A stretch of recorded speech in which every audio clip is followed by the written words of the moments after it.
So hello and welcome to another episode of Rebel City Podcast.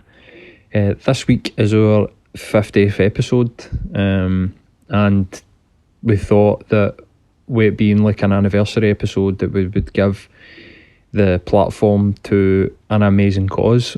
This week's guest is Refuweegee.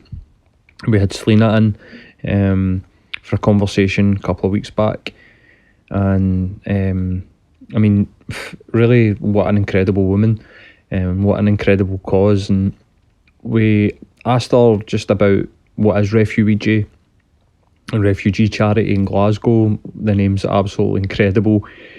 We talk about what was the motivation behind the charity, things like the welcome packs that they do for refugees that find themselves in Glasgow, what types of things that they need for these packs.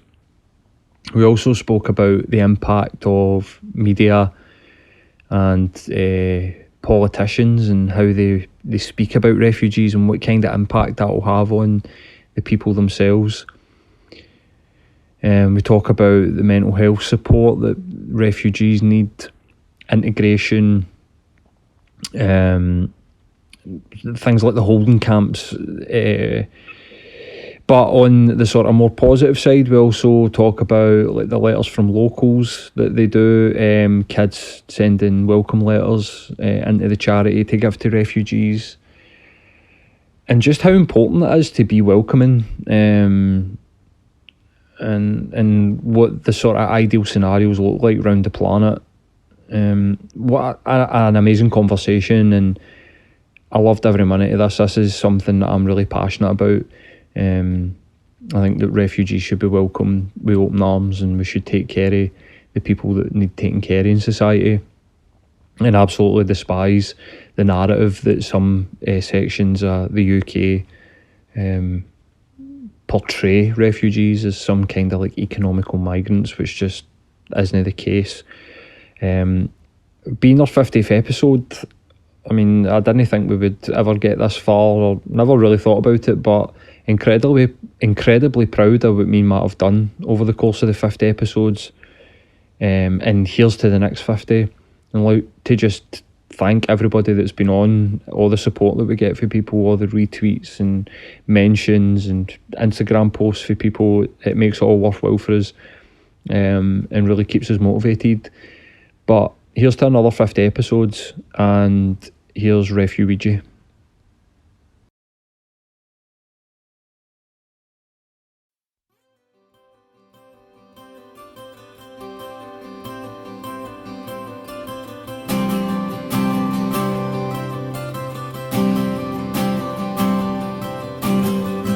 I made a promise to whom will not to you. So hello and welcome to another episode of Rebel City Podcast. This week's guest, we've got Selena Hales from Refuweegee. How's it going, Selena? Good, thank you. Thanks for coming on. It's very Thanks nice for to have having you. me. Been trying to get it for a while. I don't know if you know that. I think we've been keeping in touch with somebody else. Toing and froing. Yeah, no, it's been Calendars on in my periphery vision for a wee while. So Have you no, done a it's lovely. podcast before? We have, yes. Did a really early one with Refugee Voices. But yeah, that's the only one, I think. Did they have an illustrious studio like we've got No, here in the they West did End? not. No, we actually sat in Social Bite's basement. Oh, recorded that brilliant. podcast. We did one that's about to go out with a guy called Dan Collins. He runs a shop called Hemp in Edinburgh. It's a CBD shop that was about like cannabis and CBD, and we did it in his back shop, which is basically like a cupboard that the three of us were, like, just crammed into. But Did it smell nice? no particularly. I was conscious. I was so Didn't clammy smell that day bad. that I was more worried about how I smelt than anything else, to be honest with you. But anyway, you run Refuweegee. It's your idea, you creator, like everything. So what is Refuweegee? Oh man, it's changed so much since the beginning. So Refuweegee at the beginning was the idea of the existing community being able to welcome those more recently arrived into that community. It's turned into a charity, it's turned into multiple different projects, but it started with the idea of welcome packs and using what we've got to welcome those who've just arrived, and those capturing a little bit of Scotland, those capturing a little bit of the personality of the person who's built that welcome pack, and the simplicity of being able to extend a welcome to people who have been forced from their homes, and dealing with that feeling of overwhelm. So the welcome packs themselves, am I right, instead of they individually put together by as a one-on-one gift sort of thing almost? Yes, sometimes. So we ask people to participate in the welcome pack appeal, which is when the person takes on the building of the entire pack. But then we also ask people to donate specific things, and we have volunteers that come in and make up the welcome packs every week. So we now, what started as an idea that it was going to be something I would run in my attic. It's now become, we're bursting at the seams with donations, and we now average about 120 to 150 welcome packs every single month. That's amazing. So what was the motivation? What motivated you to create? I mean, obviously I think that it's been going for a while, is that right? Since December 2015 it launched. So now it's like, it almost seems quite easy to do that type of thing that you're saying. You imagine, like, I'll just do this in my room, we'll do it like this, I'll put an Instagram, we'll have a Twitter feed, and then that'll be it. It's like proper. But even going back to 2015, that really wasn't the case. So what was it that motivated you to actually do it? I'd had some friends who'd done volunteering in different camps, and I recognised that I'd sort of switched off to the news at that point. That I'd stopped reading things.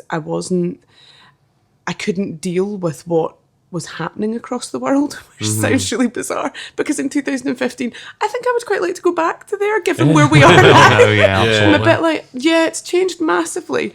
That's when it started, though. But really, that's the like shift. 2015, 2016.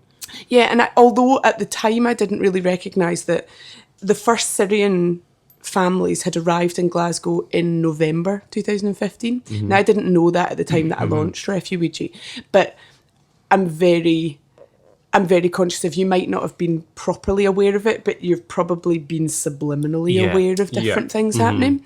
But some friends had volunteered in camps, and I'd recognised that I couldn't do that. I'd recognised that with a young family and the emotional wreck that I very often am, that's not the type of volunteering I'm capable of. But then I felt really conscious that I wanted to do something. And just started to question, what happens? Do people arrive in Glasgow? What happens when they come here? How would I feel if I arrived in a new city? What would I want? What would I expect the people in that city to be able to do? And at the time I worked at Glasgow Chamber of Commerce, so I got a really good view of not just the strength in Glasgow's economy, but the passion in business leaders in the city to make it a nice place to be. That it's not all about making money, it's not all about creating the next great pub or the next great restaurant or the next great whatever uni. It was about the space. And I started to question whether or not that was felt by people who'd just arrived. My old office used to look out onto that People Make Glasgow on the City of Glasgow College building. And I started to think about, I wonder if people make Glasgow if you're not from Glasgow. Is that quite a centric thing? Or is that extended to arriving communities, to tourists, to other people? You'll be pleased to know that every sort of investigation I've done into that discovers it is. It's the one piece of feedback that we get all the time. People are just so helpful and people are so willing. But I didn't think there was anything, or I couldn't find anything that gave that existing community that opportunity to say, I actually welcome. You can go to rallies and you can go to protests and they're so important and we must do that. But how do you do that a little bit more without having to leave your family behind and go and volunteer in the camp or go elsewhere? And initially I'd thought that welcome packs would be that I'd use the business community a wee bit more for that. And I'd use social media, but I'd thought about how I could give businesses the opportunity to make a contribution, but it's become so much bigger than that. The response from individuals and from community groups and things has been so massive. I don't even feel like I've scratched the surface of looking at sort of collaborations with bigger businesses. So yeah, the first ask I put on Twitter, it's just snowballed and snowballed and snowballed from What there. kind of response did you actually get for businesses? Because I think that we've proven as a society, especially in Glasgow, I mean, I'm not that aware of it in the wider area, although we have spoke to somebody that deals with food banks in London, and I think that it is something that is prevalent everywhere. We just don't hear about it that much, is that we do like charity, and that even though I think personally I don't think it should be needed, especially in the fourth richest economy in the planet, but we do rally together, and when people are in need we will sort of come together, and that's individuals and people doing that. But what type of response did you get from business owners with more than willing to sort of contribute? Really positive. Yeah, really, really positive. That there's very, very few people that have said an outright no to working with us at some level. right. And I think because we offer this flexibility in how to engage with us, one of the sort of slogans we use is be kind in kind. You don't have to give us money. You don't have to give us stuff. What do you have that you can open up? So for Jacob's engineering firm, that was their HR department.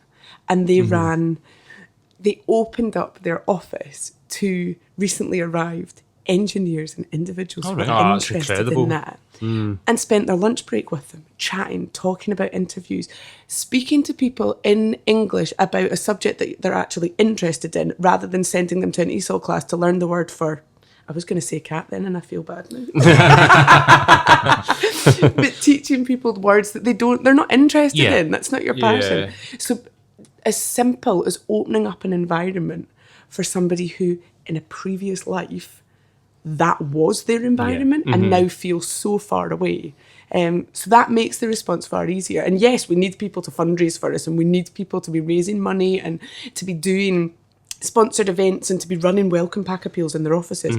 But we've also got this real flexibility in what people can open up and offer. So that's been lovely to be able to put out to businesses. We're not going to tell you what we want. We're not going to ask. Come and get involved. Do you care about this city? Is Glasgow really a place that you're passionate about? Because if it is, you're looking at the next generation. You're looking at some of the most skilled workforce, and whether skilled or unskilled, because I don't believe in this sort of grading of the refugee, of course, which happens all the time. You're looking at some of the most passionate, strong people that you have available to you. To go through potentially some of the journeys that these people have faced to get here, like the strength and the determination that must require in itself, should be a testament to an employer or a local business. Because until you said it there, the thought that, you know, someone who has a, you know, high skilled job elsewhere in the world and then comes here, like it would never have occurred to me to say, well, let's get you in touch with a business that has that similar skill set and let's see what we can do for you. I mean, because I think there's a system that they just are pushed through and either rejected or accepted or whatever happens next in that process. Like, but actually saying, here's where you can utilise your given profession, your technical proficiency, and actually maybe get back some of the self-worth and some of the dignity that you had before you were driven for your home. Like, that's, I would have never thought to approach it like that. Yeah, there's this weird sort of, it becomes a path. The path is that you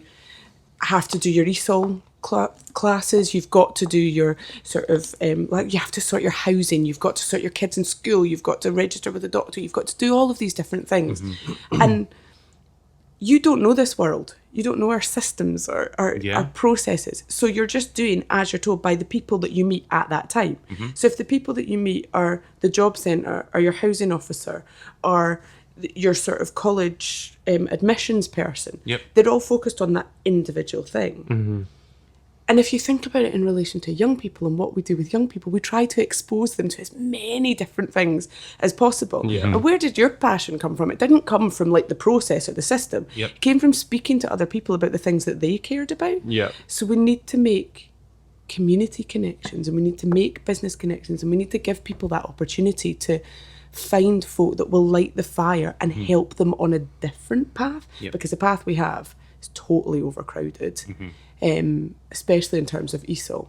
So we're missing we're prolonging the skills gaps that we've got in the city by missing the opportunity Yeah. to Yeah. utilise those I think people. this is something that often gets overlooked in the migration and refuge debates, is that people talk in terms of like drain on society and drain on resources and finances and blah blah blah, but like any study that's ever been done in these areas shows the overwhelmingly positive contribution like Yeah. migrants and refugees have made to the economy and beyond. You know what I Yeah. mean? Like Yeah. so, like we should be, if there's a talent pool coming in that can be utilised and actually make a contribution to our communities, why would we no make use of it? You know what I mean? It's the most ironic thing to say to somebody, you're a drain on society. However, you're not allowed to work. Yeah. You're not allowed to study. incredible. You're Yeah. not. And you're like, so it's not only my fault, but you're also telling me I can't. Yeah. It's the most crazy thing, because there is not one person that I haven't, that I've met that doesn't, the only thing they're focused on is education, bettering themselves and giving back. Yeah. Because I don't believe in this whole gratitude thing as well. It makes me incredibly uncomfortable, and we do a lot of work around not providing you the happy refugee that's going to stand there and say thank you to everybody, because you shouldn't be saying thank you for what we're actually providing. But the simple safe space that people have been given, that's what they're grateful for and want to contribute Yeah. back to. But we don't give people the autonomy or the capacity to do that, Absolutely. and that's incredibly frustrating. I spoke to a guy once. I worked for a telecoms company, so a lot of the time we get refugees that's retail, so they'll come in because obviously it's face to face, so it removes like automation, which can be a big barrier, especially if you're struggling with the language. But I met a guy from Tripoli, and he was a surgeon, and he said to me that the one thing that he wanted to do was work, and he couldn't do it. And can't. And just can't, and that's exactly what he was saying, is that he just wanted opportunity to just do what he was good at. But unfortunately, he was saying stuff like his qualifications didn't matter. They weren't recognised in this country, and X, Y, and Z. And I was thinking there must be a way that where we can fast track people like that to get And them. Let's reaccredit check, let's get them accredited. Let's check that they're Yeah. up to the standard that we expect, and because obviously like different countries have different standards, education and all sorts. But if this guy's a qualified surgeon, this guy could give back so much that in an area like NHS where we're Spend his struggling. entire adult career saving lives in this country. You know what I mean? Like, There's some amazing projects that do exactly that, but there aren't enough of them. Yeah. So Glasgow Uni have got a brilliant one for medical professionals, and it's like a fast track. Let's look at your qualifications from where you've come from. Let's retrain in the areas that we need to, and let's fast track you back out the other end into our healthcare system. Yeah. So there's some examples of amazing stuff being done, but they're not big enough. They're not well funded enough. We need more of them. They're not across all the different sectors that we've got. So there's huge gaps, and it all gets wrapped up in this top level politics of, well, wait a second, if we do that, we might attract more people to this country, and if we Yeah. attract Yeah. more people to this country, then what's going to happen then? You're like, if we attract more people with those skills, we That's plug all the exactly skills that. gaps, Yeah. and we're stronger, and we're more diverse, and we're more creative, and we're just better. Yeah. But there's so many different levels to that conversation. It's incredible. baffles me, that one, particularly in in a Scottish context. I know, obviously, it's a wider sort of UK issue of migration and the new rules run about it. But like, Scotland has a fairly small, sort of massively ageing population. Like, the notion that we're rejecting, quote unquote, fresh blood that has got talent, that has got skill, when at a time when we absolutely need it to maintain a reasonable population in Scotland, is just another aspect that just doesn't make any sense to me whatsoever. I think that's probably why we've got we're so open to people coming here. Like, Glasgow's the only dispersal point in Scotland for the asylum seeking community.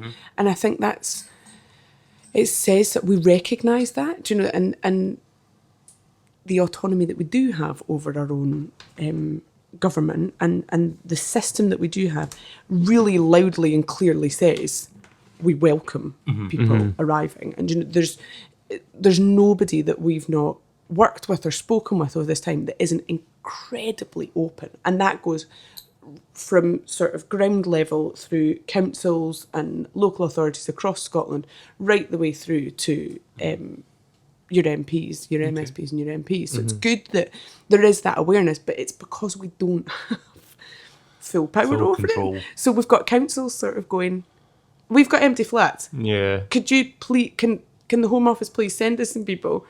And the Home Office going, oh no, not today. Not today. No, we've not. That's not organised yet, or we've not got the funding organised for that yet, or we can't do that. Yet on the ground, there's all of these people ready and capable and Actually, willing. to mobilise behind it. That's the first. Probably for me, discovering that was more frustrating. That right here, on the ground, we're ready and willing, and it's up there that the blockages all are. Yeah.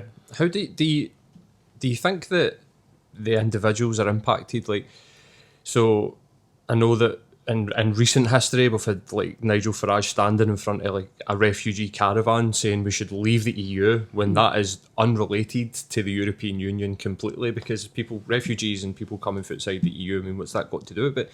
But do you think that the people that come here see that and feel that like sort of narrative that's played and sort of, like you're saying, in the political class around sort of refugees, or are they just completely unaware?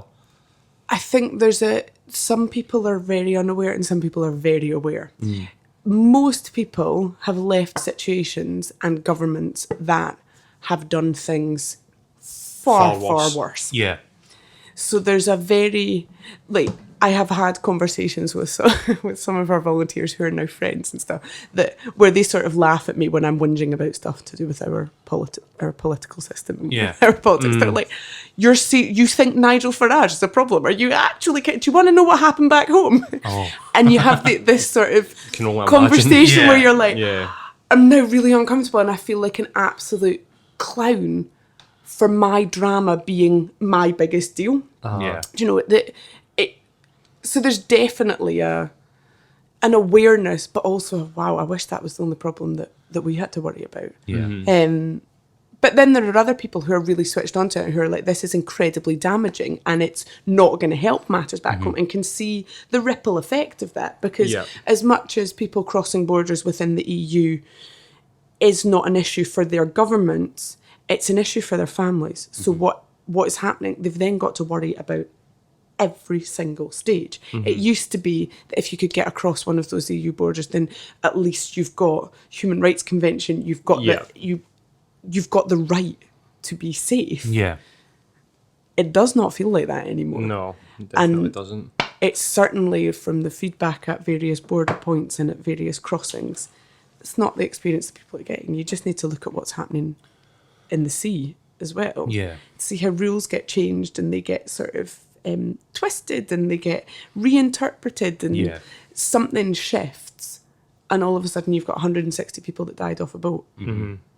And Or a Home Secretary calling a national emergency for 6 refugees in a dinghy, yeah, rocking up at Dover. Yeah. You know, like a national emergency for 6 guys. You know what I mean? Yeah. Like, take control of the water and whatever legal means is there for you. But like, these things shouldn't be open to interpretation that put people's lives at jeopardy, because when you're fleeing a war zone or, you know, persecution for your sexuality, your political beliefs, any of these things, like, the last thing you should then have to worry about is it also safe for me to, you know, am I going to get shot at? Are they going to try and capsize boats? I mean, we've had commentators like your Hopkins and that talking about, you know, sending out military vessels to meet them and stuff like that. And you're like, it's just the sort of rhetoric around it is extremely frightening.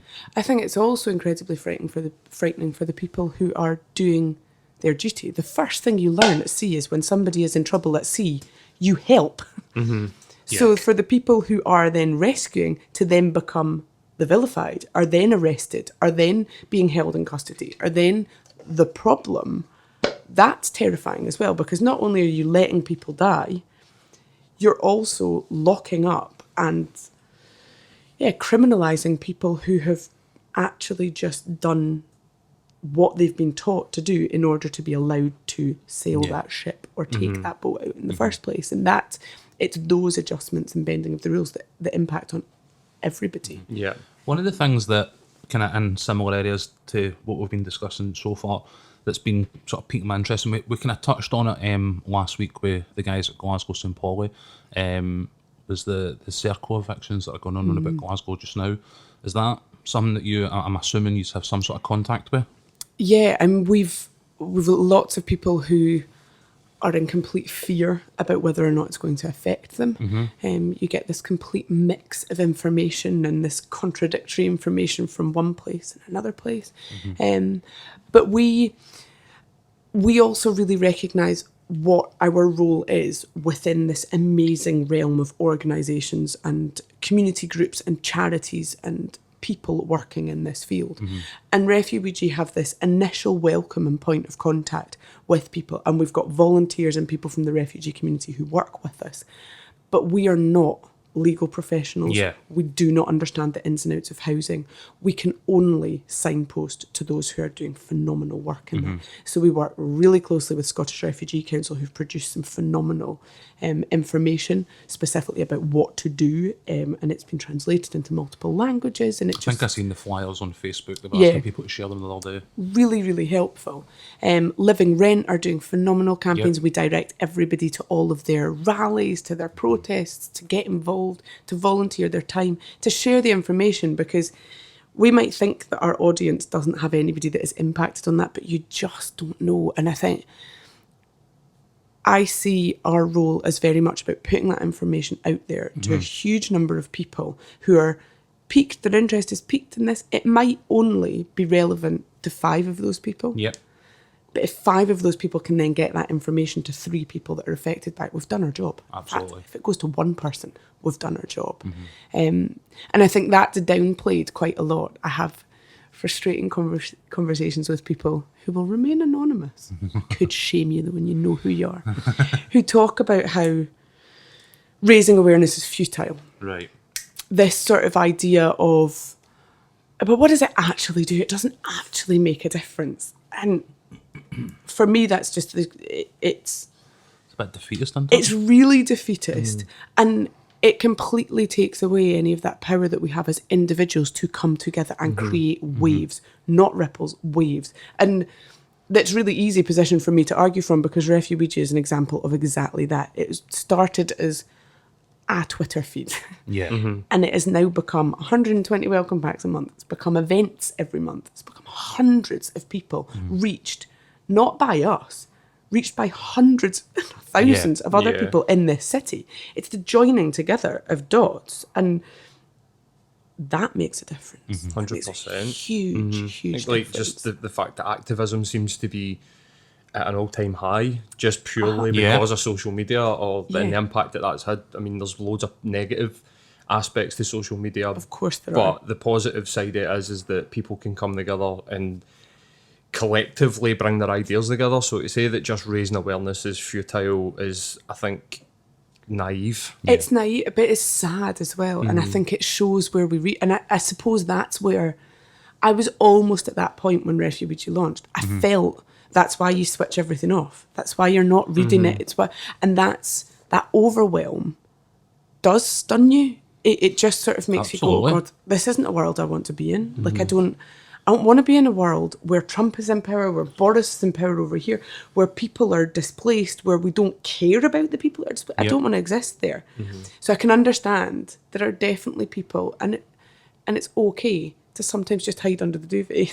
Absolutely. So if that's what you need, sometimes get back out eventually. But there are other people that are able to fight that fight. And I think that's the bit that fascinates me and that I find really, really amazing to watch. I think in terms of awareness, when you talk about just going back to the sort of welcome packs, am I right in saying I've seen tweets and whatnot where you've been out in local schools putting the welcome packs together? So that awareness there, when you're taking that awareness to young children, especially in the world we live in where the media and political classes that we've talked about are overwhelmingly negative and sort of obstructionist when it comes to refugees, getting into schools and actually talking to kids about the reality and how what they do can make a difference in somebody else's life must be really important. Yeah, it's so important. And it's also schools have really picked up on the element of the welcome pack that to me is the heart and soul of the pack. It's the most important bit of it, which is a welcome letter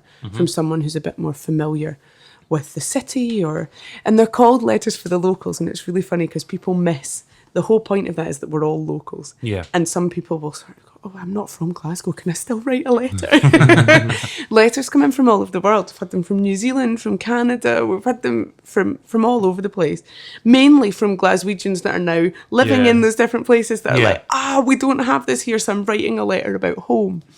But schools very quickly picked up on the fact that children are spoken at a lot of the time. Yeah. And adults are spoken at a lot of the time. And it doesn't have the same impact as writing to an individual. That there's a whole load of research into the act of actually handwriting. It connects differently with your brain and it forces you to retain that information in a different way. And it's much more powerful than typing on a computer or than just reading the information. So by asking somebody to write to a person, it takes away all of the stuff in the media that we're bombarded with about it being swathes of people. Yeah. And it brings it back to one person. And we see it every single time we ask someone to write a letter, that moment where they write dear or to, and they pause. Who are you writing to? What have they been through? Where have they come from? What have they seen? Where are they going? How are they doing it? Who's helping them?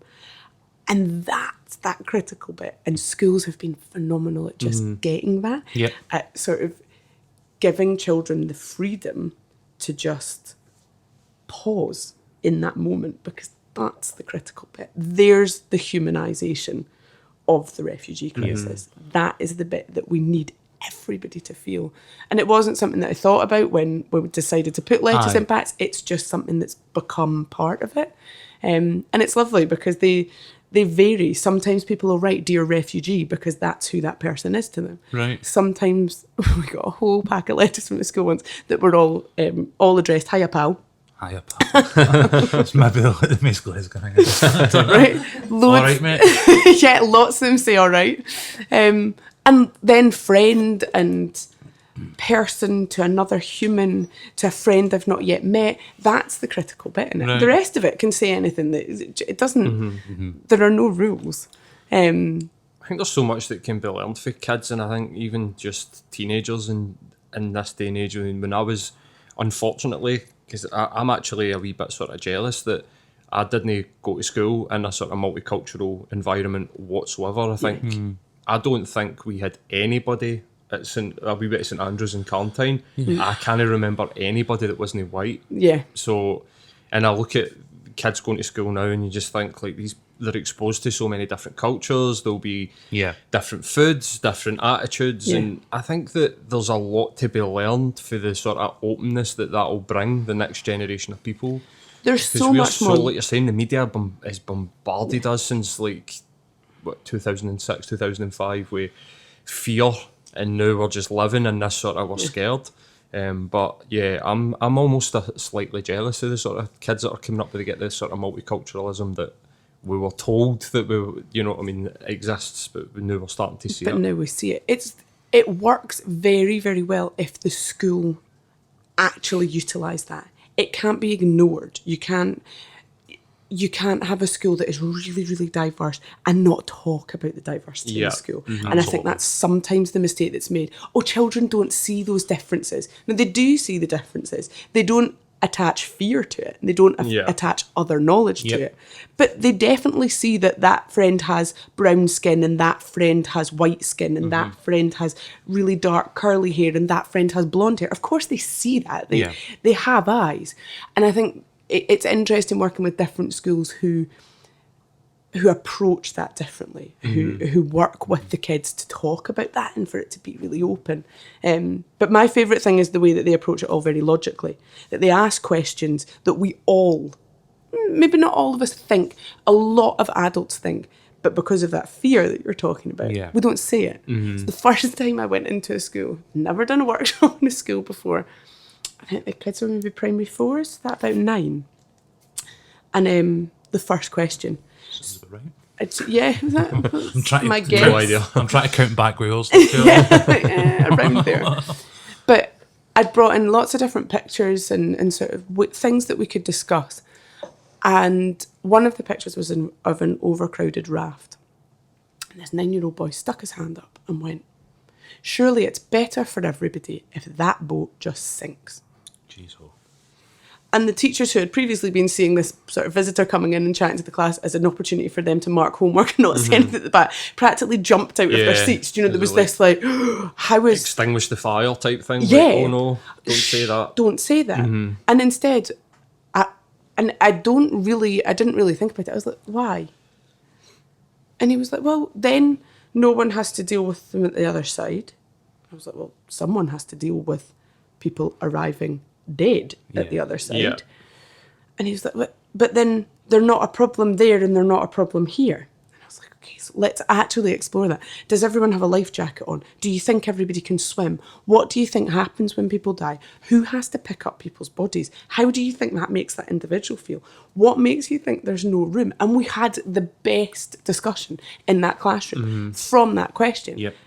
I know there are adults in rooms that think that, Think that the want same, to ask yeah. that, but they don't. Absolutely. And it's how that's something that we're looking at.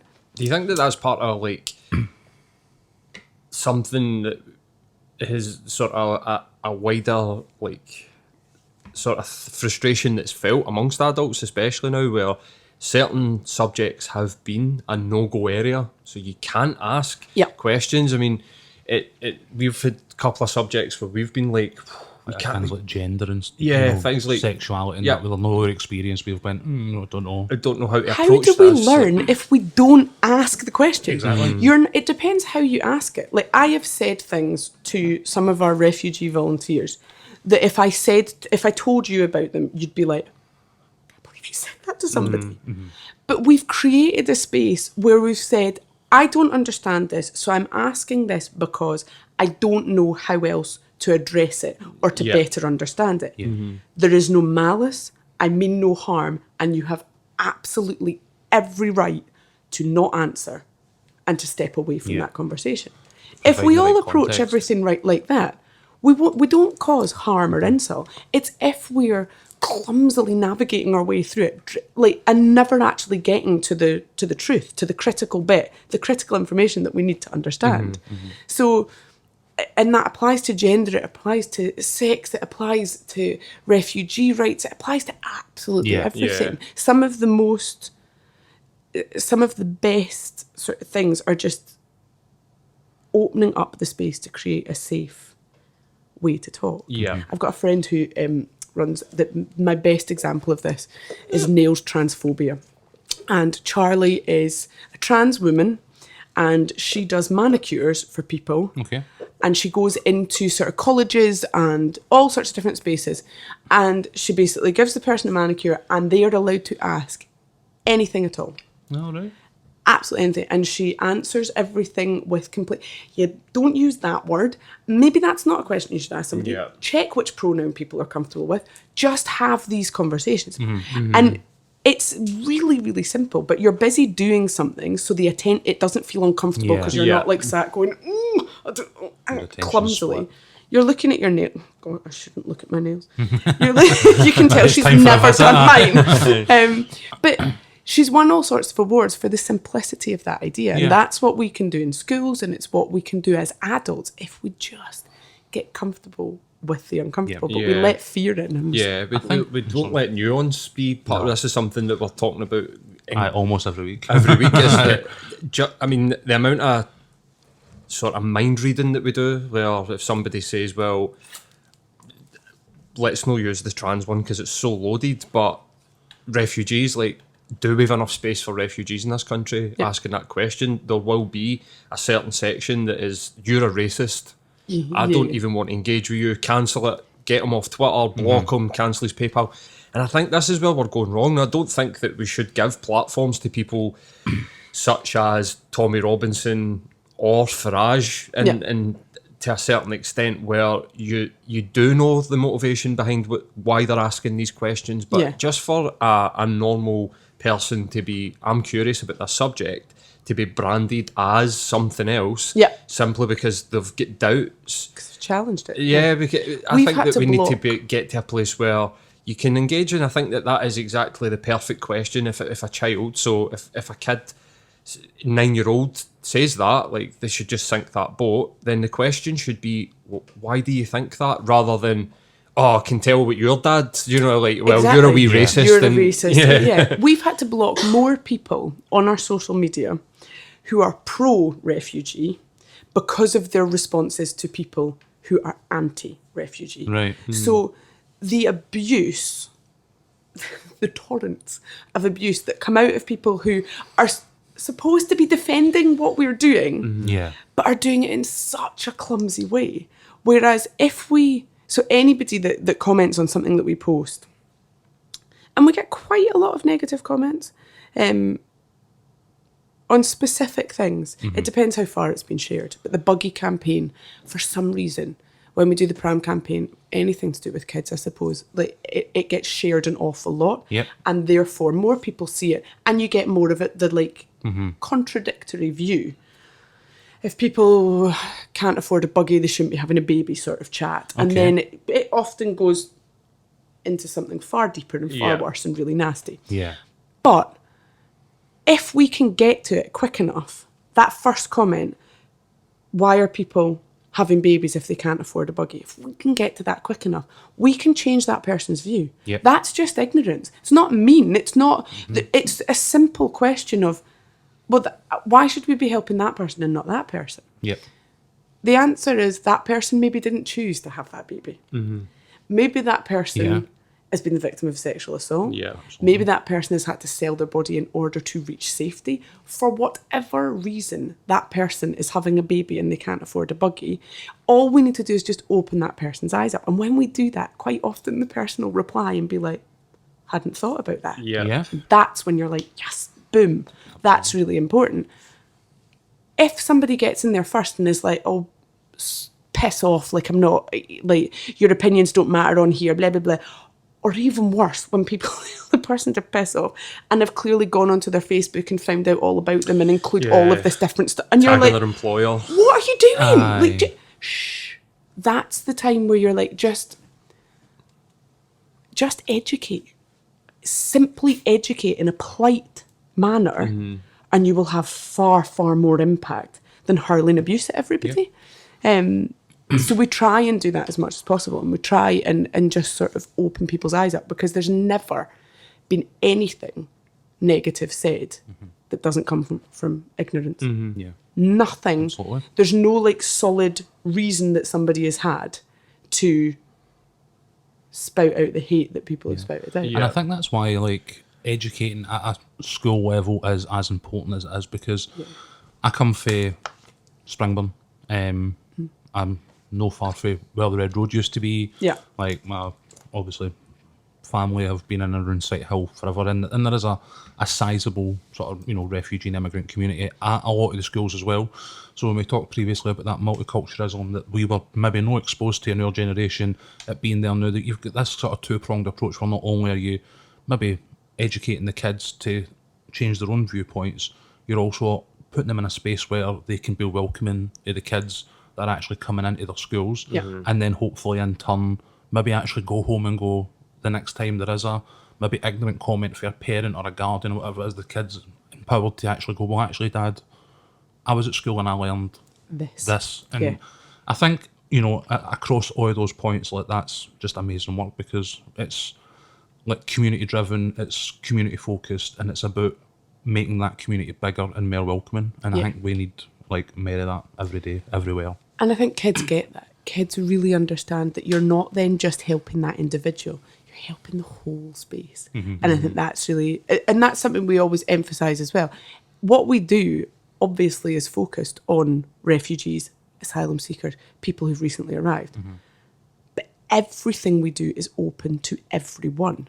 So if somebody rocks up at our door and is looking for winter jackets, shoes, or a buggy, or a food bank can't find a buggy, we're their first port of call, because they know we've got that stuff.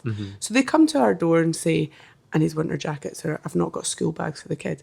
We don't stand with a checklist and go, where have you arrived from? What colour's your skin? How long have you been here? What are you doing? We go, we can come in, we've got jackets over there, help yourself. Everything is open to everyone. And that's where kids offer this opportunity as well, that we really emphasise that in schools, because I think that's people's biggest beef, who don't fully understand. It's, well, why did they get that and we don't get that? Especially in the communities that people are being housed in, because housing's cheapest in the most deprived communities. Yep. So it's people are being put into communities that are already struggling. But if you can go into them and make it for everyone, job done. Absolutely. There's nobody that has ever come back to us and gone, well, did that buggy go to a refugee family that really needed it, or did that buggy go to a refugee family Did you check their bank balance before you gave them the buggy? Like, Right? Yeah. Like- Did you means test them? Yeah. I think that I had a point there and I can't remember. This is happening to me and Matt every week now. It's the Yeah, inside so- of you telling us we're getting old every week. We're actually starting to believe it, and dementia's setting in. What So kind- it's what- like- No plain devil's advocate, but when we've got homeless people and we've got people that are struggling and we've got food banks, I can kind of understand why somebody that doesn't go too deeply into sort of media or social media or anything else would actually think we should be taking care of our own people before we take care of anybody else. Is that the type of, do you get that type of attitude here in Glasgow? Do you get that for people? Yeah. And what's the sort of best way to sort of combat that? We do get that a lot. We should help our own first. How can we be opening up our doors to new people arriving when we've got so many social issues already? And the answer is those social issues don't exist because of overpopulation. Yeah. Those social issues aren't there because there are too many people here. They're here because our government isn't tackling those issues. And there are organisations, just like we are there to support the refugee community, there are organisations working tirelessly to support the homeless community, to break that poverty line and to get the number of young people that we have living below that poverty line is absolutely shocking. But Yeah. What was it, to like 4 break million that, or something? It's that's frightening. not the result of refugees. That's not the result of Yeah. extra people. That's a societal problem that our government is refusing to Yeah. address. And we cannot breach our human rights, the human rights of other Yeah. people, in order to plug that gap, because Yeah. that gap doesn't exist Yeah. because of us. It exists because of something Human bigger. life should never be factored in on like a governmental balance sheet. Exactly. And I feel like that is something that does happen a lot elsewhere. But I think like austerity and poverty and homelessness almost feels like a political choice. Yeah. Because And it again, isn't. we're the fourth richest. Well, we were before we Yeah. voted for Brexit, but we're a wealthy country. That I mean, if we can afford to spend £1 billion on the DUP. And then £5 billion on preparing for a no-deal Brexit. Like, where was this money when Cameron was in and we were slashing public Yeah. services? And I think that the mainstream media in the UK has got a lot to answer for deflecting away from political discourse and disgruntlement with government and shifting it onto another.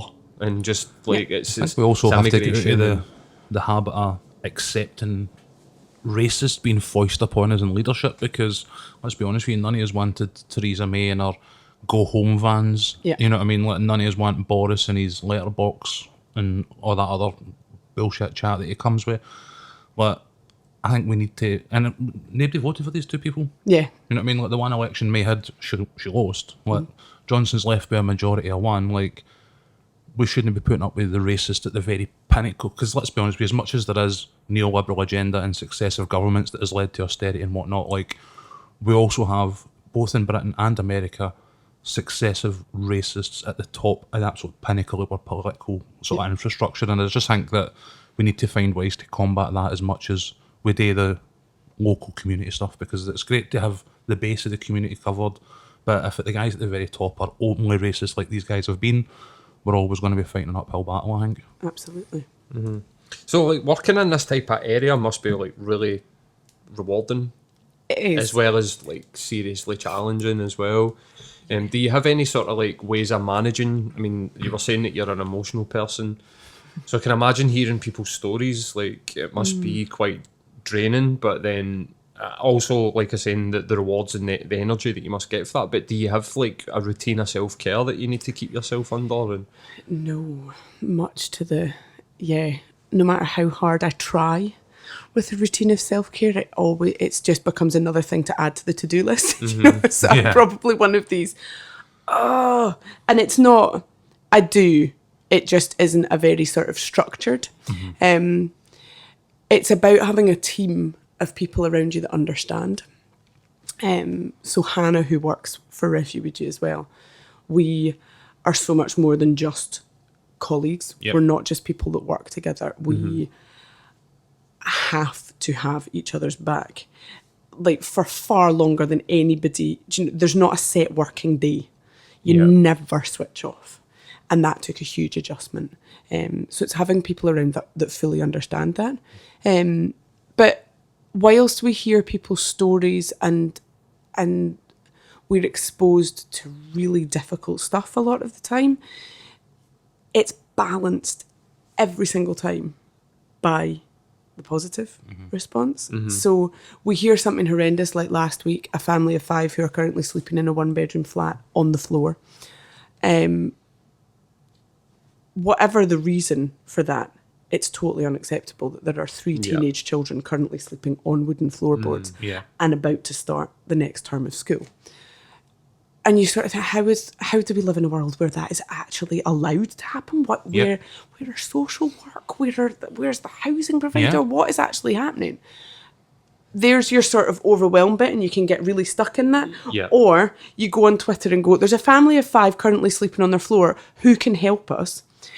And I think we've probably now got 15 inflatable mattresses in the drop-off. New duvets, pillowcases, Argos orders arriving, people phoning us going, is there anything else they need? But like, people want to help. Yeah.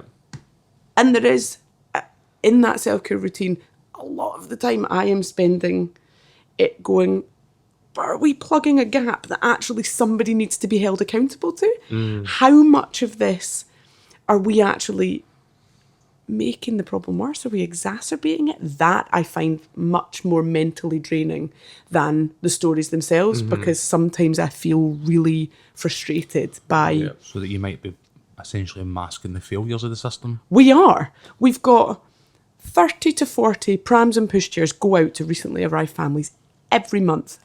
Buggy a day at the moment, because it's not considered an essential item. Seriously? Wow. A cot is, a high chair is, but your like antenatal care and all of that is, but you can't leave the house with your child. You can't do that. So it was twins arriving that actually highlighted it to us. So we had twins arrive a couple of years ago and started the hashtag Twins Without Transport, and within a day, 2 days, had a double buggy for them. And that just started this, well, Refuweegee can get buggies. No, we can. And they're second hand, and we work with the repair cafe at Kinning Park who do up any that are broken, and we can get them out to people. But should we? I think that in that sort of area that there is only so much that one person or 2 people can do. And I think that the work that you're doing is so important that you wouldn't want people to suffer to make a point to political... Which would take... politics type thing. Yeah. That's what it would take. Because you're going to end up howling at the moon anyway. You know what I mean? Yeah. Like, they're not going to Absolutely. listen, so you've got to deal with the people. How much control do the Scottish Government have over this area? I am not the person to ask that question to. I don't really know. Do you get much engagement from Holyrood? Yes, yeah, a lot. And people are very focused and interested and want to do their bit and engaged on it. And we've got this brilliant New Scots strategy, and we're leading the way in terms, and in fact, across the UK, especially in terms of the asylum process, as much as that has been privatised. Us having Glasgow as the largest UK dispersal point is phenomenal. Do you know, we're definitely, it's recognised, and we want, and the government want Scotland to be that welcoming place. Yet there are still huge gaps, and that can feel really frustrating when you're on the ground. And I think every organisation feels like that on the ground. That you'll have ministerial visits, and you'll have meetings, and you'll have discussions, but you're like, when is change happening? And I take a bit of a step back from a lot of it, because my place is in amongst new people and having those conversations and plugging those gaps and working away at that. And I will report and I will feed that up the chain, but we tend to work with organisations who are far bigger, are far better placed, and are far more well practiced at engaging at a parliamentary level than spend time learning how the hell we do that. Yeah. So you're at ground level, really. Yeah, and it's good because there are organisations like Oxfam, for example, who recognise that what we can do on the ground, they can't, but what they can do in Parliament, Yeah, you can't. we can. So really early on, they got in touch and said, if we were to get some funding to put a person in your grassroots space that could feed stories into our agenda totally anonymously, but that can take those real life examples, because Parliament isn't going to change without real life examples. They need the stories. But at the same time, the big organisations that know all of the flaming protocol and systems and papers and guff that has to be written to get something to that level, they don't have time to go out and speak to people. So we tend to try and do a bit more of that. It's working with the organisations that can do But have the grunt political work. clout. Yeah, but we get pulled into that quite a lot, where we are a team of 2.5 people. We've got 120 welcome packs, 2 large pop-up events to do each month, usually a community event and a film screening. We've got 2 premises to run, and all the donations that go along with all of those events. And all the volunteers that you've got to manage to get all of that shit done. I don't have time to go and sit in your office for an hour and a half to talk about something that we've not actually got to the point by the time the hour and a half is up. Yeah. So another meeting gets called, and there just isn't time, and that's not where I'm best placed. And I Yeah. think it's recognising that as Got well. to focus your energy to get Yeah. the best results for Yeah. what you're aiming to do. And I think our social media is used by people within those spheres, which is really good to know, because we can idea them, and that's again that raising awareness, the sharing of information. If we can share as much as possible, then we know those stories are going out there. We know that people are aware of what's needed. From the mattress request from this family of 5 that are sleeping on the floor, we got an email from somebody as a donor who then latterly it turned out to be the chief exec of a housing provider. Okay. Okay. And she was like, I hope you don't mind, but the reason that I wanted to come on board as a donor was because I wanted to fully understand what this is all about, because I need to use that. Boom. That is where we are best placed. That sort of stuff I love. She now fully understands what we do. Yep. She asked if she could have a chat with us about how it all works, and we went, we're not the person to have a chat to. We're just the mattress provider. The person who requested it is this person. Yeah. They're who you need to be speaking to, and we can step back. Just to make that I connection. think it's knowing when to step back from those conversations, because Yeah. you can't do everything. That is when you burn. And we had, I think at the very beginning, when you're just so excited about this is going to become something, and we said yes to too much. Yep. And maybe about month 9, I was at burnout point. That's when you're just useless to everybody. Yeah. And so there's your self-care. It's knowing that's what we're really good at. Yeah. That's what they're Sort of really good at. The boundaries as well, the boundaries Yeah. of your own capabilities and what you're wanting to do. Yeah. We had an episode a couple of weeks ago with ACEs, so the Adverse Childhood Experiences, and I think that it would probably be safe to say that being a child refugee has got to be one of the biggest adverse experiences that you could ever imagine. Definitely think so. It's like Is that. there much in the way of counselling support for? I mean, I think it's important that the adults get it, but I think what's more important is that the kids get it if they've been dragged from one side of the planet to the other, going across an ocean in a dinghy, in a camp for however long, and then Years. eventually they get to the point where they're at school. Yep. They're in Glasgow, let's just say, they go to school, that's great, but is there many opportunities for people to go and engage with them on a sort of mental health level to make sure that their future isn't really that, or the impact of that experience is minimised for the, because it could eventually end up in addiction problems, like behavioural problems, which is completely understandable. Yeah.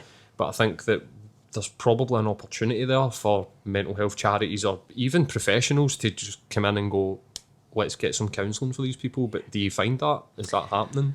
It's not something that I am aware of there being enough of. That's not to say there isn't, because I might just not be aware of it. But certainly the conversations that we've had with both parents, with schools, with individuals with direct experience, is that the focus is so much on the bureaucracy, on getting that child enrolled in school, on getting their English good enough so that they can understand school, on the family being stable, getting their status, getting their accommodation right, having things, getting into work. It's all about this sort of box ticking. Trauma, in my opinion, and as I say, I might just not be exposed to enough people to know, but in my opinion, should be right at the front. Yeah. Yeah. And it's not something we witness. I do know that the NHS have a phenomenal asylum health team who work amazingly, and who engage with us across every single level, who are really, really good at sort of not just making sure that people have the healthcare that they need, but have the things that they need that will make providing that service easier and stuff as well. So they're very switched on. There's also a great trauma team, but I don't know enough about how much they engage with different people to fully comment on it. But it's certainly not something that I see happening at a level that I would want it to happen. Do you know that you...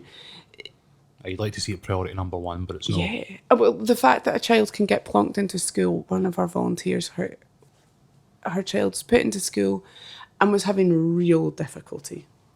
Couldn't speak any English, and was put into primary 5 and told, our mum went into the school and was like, oh, she seems to be struggling. She's going in crying, she's coming out crying. How are we tackling this? In 3 months, she'll be able to speak the language and it'll be fine.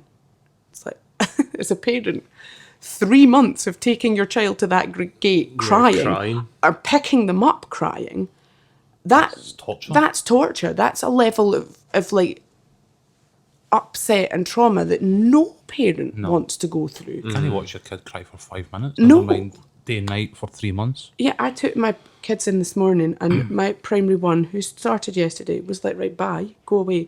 And I could see my primary 3 child crying on the other side of the playground, and I'm like, oh, I look like I'm crying about primary 1, but she's fine. Yeah. But my other child is upset. And that's 5 minutes on one morning. Yeah. For the response to be, they'll get over it, isn't good enough. Yeah. They will not just get over that. And what have you then taught them about how important their emotional well-being is? Yeah. Exactly. That isn't okay. And I don't think that's a sort of one-off. I think that happens a lot. too often. Yeah. There's so many different models, and sort of school in particular, we've definitely not got that right. And no school that I have ever worked with or spoken to in the education system, they know they've not got it right. But it's the same as any big system. In order to change it, you need to get rid of it, basically, and how do you get rid of it when you've got everybody using it? Yeah. So you're caught in this catch-22 of, we know that system doesn't Try work, to patch it a bit at a time. but I can't tackle that without messing up that. And if we mess up that, then that goes like, everything is just so interwoven and connected. It makes changing little parts of it really difficult. But yeah, at the moment we plug people into existing systems, and we do it with school, and we do it with flaming benefit system as well.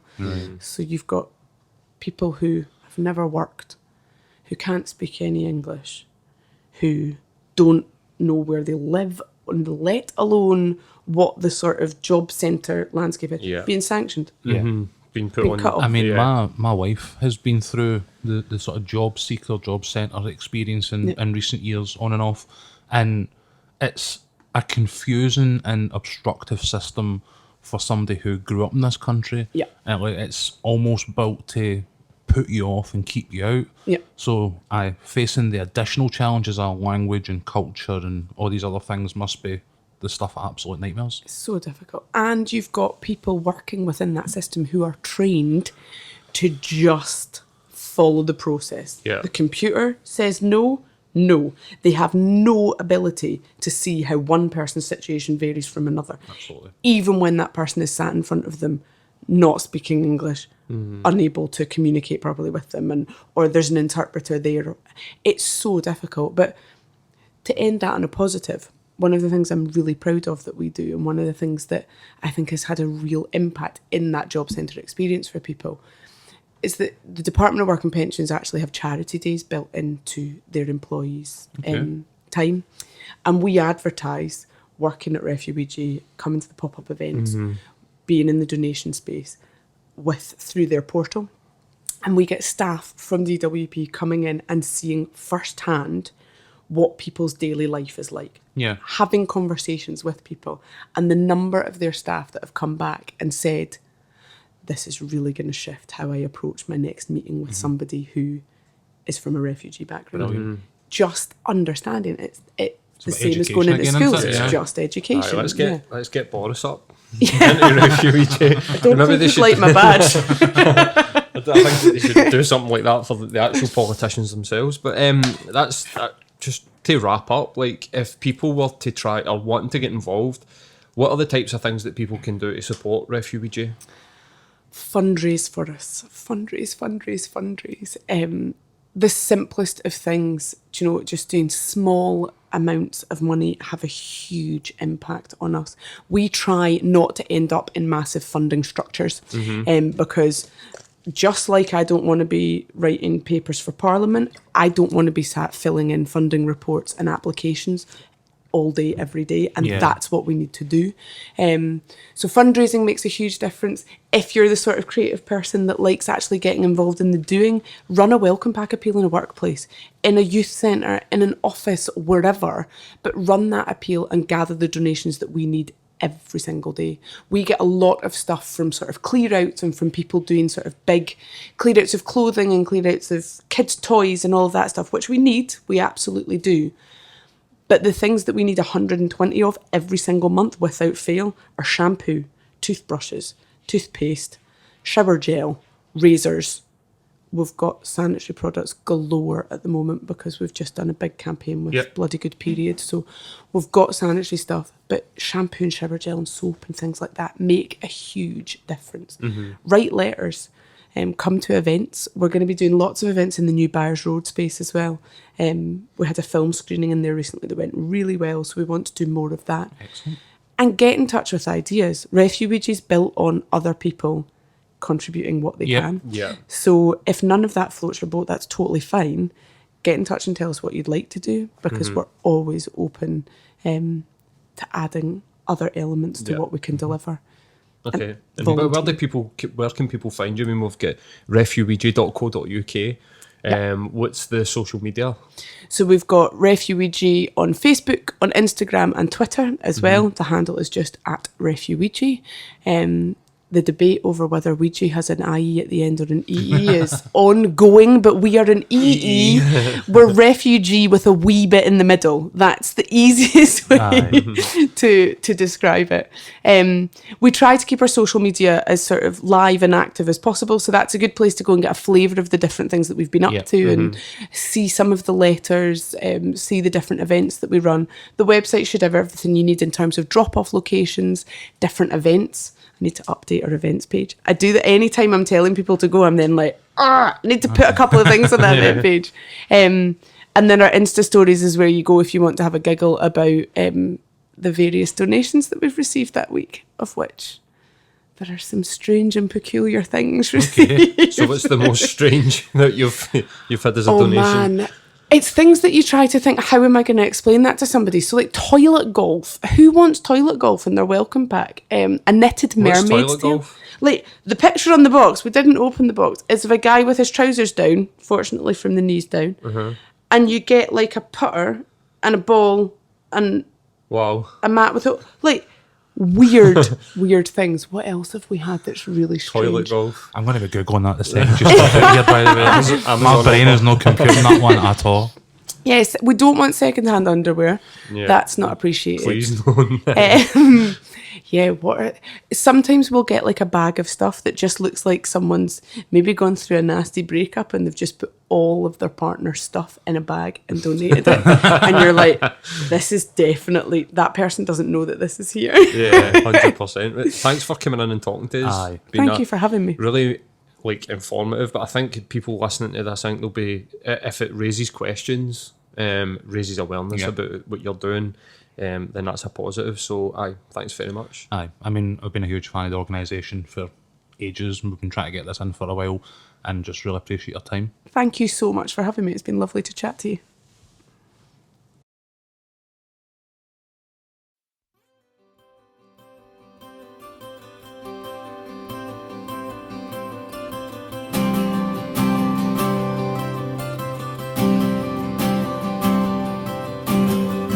I made a promise to whom will not to you.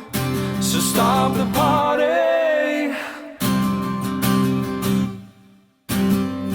I tried to reconcile a life I lived a while.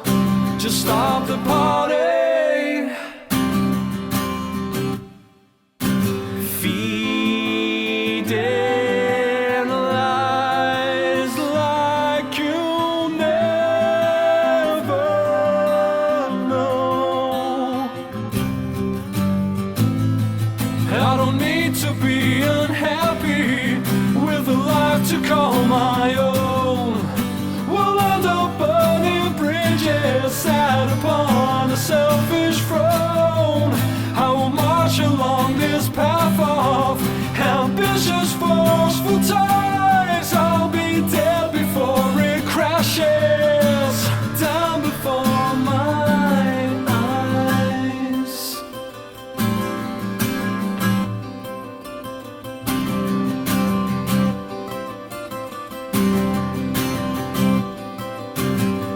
I know we'll make it through smiles and trials of fire.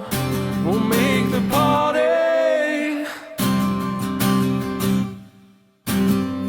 I see right through it.